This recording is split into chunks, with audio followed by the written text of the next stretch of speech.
Hello everybody, welcome back to the channel. I'm here with the Bareknuckle. This is going to be the first review. I thought it fitting to do something not necessarily in the super budget range, but also not something super expensive. It's more of a knife that I think most people can acquire. And so this guy has a blade length, let's start with blade length here, of 3.5 inches. Overall length, we're looking at 8.2, and the blade stock thickness is going to be 0.12, and then the blade material or the steel is going to be 14C28N on this particular model. This guy runs roughly 70 bucks. Sometimes on a deal you can get it in the 60s. But let's do some size comparisons real quick. There's that. Here it is up against the Sparco Shaman, which is very dirty from a whole lot of use this last week. As you can tell, it is overall slightly, blade length at least, slightly longer than the Shaman.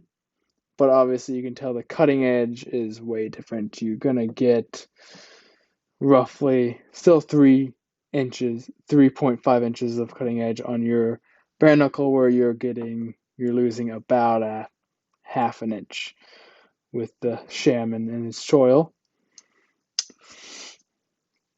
Next would be a Hendrer XM18 3-inch.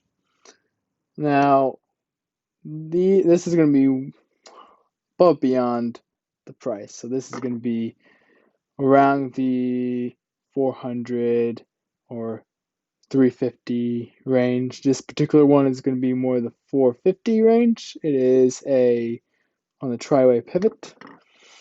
Next is going to be a XM18 3.5 inch. So this is a really good comparison because you're going to get roughly the same blade length, if not the very same. The only difference is this has a choil where this does not. And even so, yet the handle is much larger on the XM18 than your Bareknuckle here. And then let's do it next to the ZT460 or 0460. This is basically the luxury company of Kershaw. These are both under the same company. It's kind of like Chevy and GMC, if you are familiar with those car manufacturers. Now, to be honest, this is probably, if not the very best very best knife Kershaw has made. I'm gonna be flat honest. They've made some stellar blades, especially for the price that they come out. But I still and honestly think this is the best one they've ever made. Not only is it a great utility shape for just any type of cutting that you're gonna do, you got a nice amount of flat, you got a nice amount of belly, and you also got this kind of like almost like a recurve, kind of like a beak here. It's going to be great for cutting open boxes and whatnot and so forth. But it is running on bearings, and it's a flipper. It flips great. There were a lot of complaints at the very beginning of problems with it flipping, this model in general. And the main reason for that is a lot of people would put their fingers and put pressure on the lock bar. And if you see if I do that, it won't deploy whatsoever. So the one issue I have, and apparently everybody has with it, is just having to make sure you're putting your hands out or off of the lock bar. You will notice this is not your standard clip.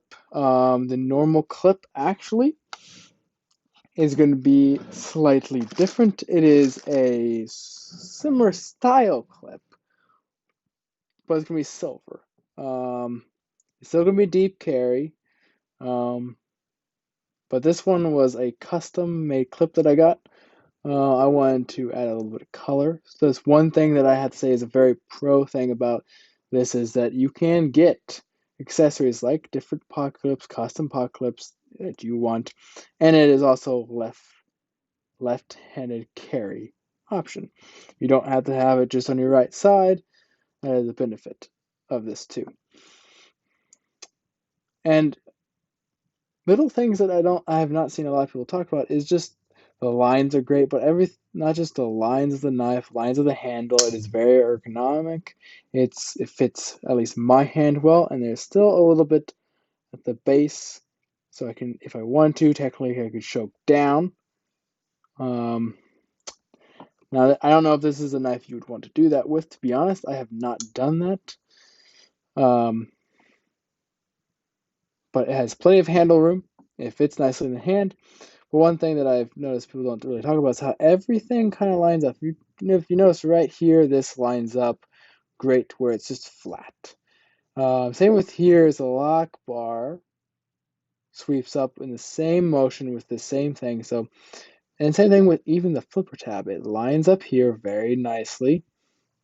Everything lines up smooth. And on top of that, it does the same thing here. I don't know if you can see that, but like right here, this lines up to sweep together. So it's one big swoop. And same here on the very top, same thing.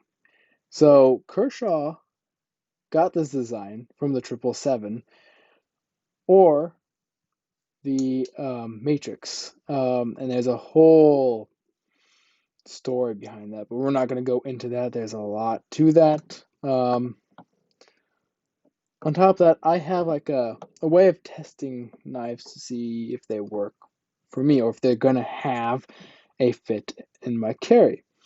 I have my work carry and I have my weekend carry. And each of those has their own category. Now, I do electrical work and solar work, so I have to figure out whether it's going to fit in those categories. Whether it's going to be best for solar or best for electrical, what it can handle. Can it be in a crawl space? Can it be in an attic? Can it be on the roof? And I had to kind of like use them in each setting and kind of figure out where it goes. And if it does not fit any of those, it tends to go into weekend carry.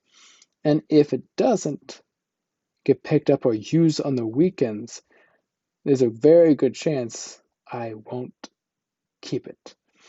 So this guy I have had for almost, probably, I've had it since it came out, to be honest, when they released this.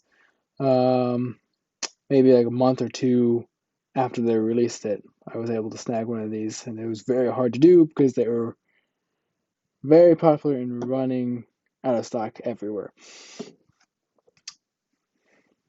But from what I've noticed is it isn't great on the roof, but it's great for electrical. So that's where I've stuck it and where it tends to land.